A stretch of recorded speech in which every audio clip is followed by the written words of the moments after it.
Nintendo Switch. Welcome back to Chaztastic Gaming. I'm Chaztastic, and today we're going to talk about the Nintendo NX, or should we now call it by its actual name, the Nintendo Switch, as you saw from the sketch at the start of this episode. The Nintendo Switch has a release date of March 2017, 5 months away before it's released, which really doesn't give them a lot of time to market this. A lot of criticisms I'm hearing, even at this stage before we even look at the system, is this is an extremely late time to market a system. For example, we're probably looking at a couple £100, couple $100 depending on where you're from. Do you really have enough time to save that kind of money? I mean, Christmas is round the corner, but nevertheless, let's look at the system itself. You can see it's an extremely strange looking system compared to what we're used to. That almost looks like a tablet slipped into a docking station, and that controller looks a little bit strange. Now, the reason that looks the way it does, the reason it looks like a tablet in a docking station and the controller looks like it has 3 different parts to it, is because all of that is in fact true. So essentially, you can play it as a home system. It hooks up to your television. I think from what I'm hearing, it is a HDMI connection that it has. You then hook that up to you can hook that up to your television or disconnect it all and use the on-screen display. Now, the controller actually splits into 3 pieces, and you put one part on the left side and one part on the right side. I'm not 100% sure what you do with the center part. I haven't been able to find any things to do with that. Maybe it connects to the back of the system. I'm not 100% sure what happens with that. I'll show you another image here of all 3 elements together. It actually doesn't look too bad. I actually quite like the way that the system looks. The matte black is actually a really, really good colour for it. The 2 controller elements seem more akin to modern controllers with the 2 controller sticks as well as the D-pad. Now, there is an interesting reason for the odd symmetrical element of those 2 gamepads. You'll notice that it's almost like it's a stick as well as 4 buttons, and the other side a stick as well as 4 buttons. Is because when you're out on the go, you can actually play local multiplayer on a handheld system.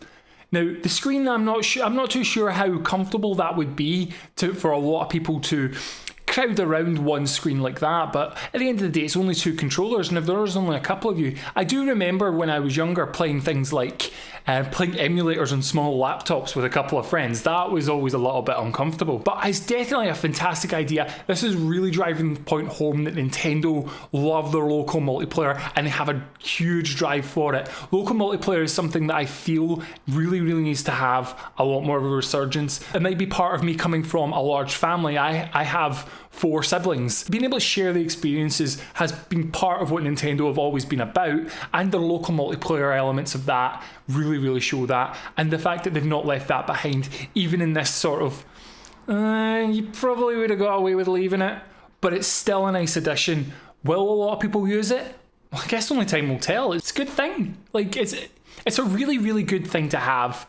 The next thing I'd like to talk about is the third-party support, because I think this is going to make or break this system. Because what Nintendo have always lacked in the past, they've always lacked third-party support from bigger developers. The Wii U, it has lots of great games. You've got Splatoon, Mario Kart, Mario 3D World, so many great games, but one major flaw.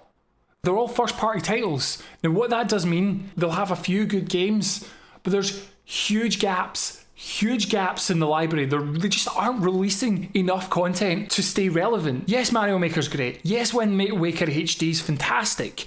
But the problem is, if there isn't enough of it coming frequently enough, is it really enough to buy a system? That's always the big question, isn't it? So what will sell a system?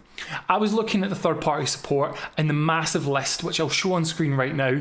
See if they can keep this support, if they can keep the support of even half of these developers for the first couple, even just for the first couple of years, they can really set a true base for the system, which will be a lot better than they've been able to do with the Wii U. They have a lot, as I said, a lot of great games, but they aren't system sellers. They can't do this themselves. So let's hope that the third-party support, in fact, I might make a bold statement here.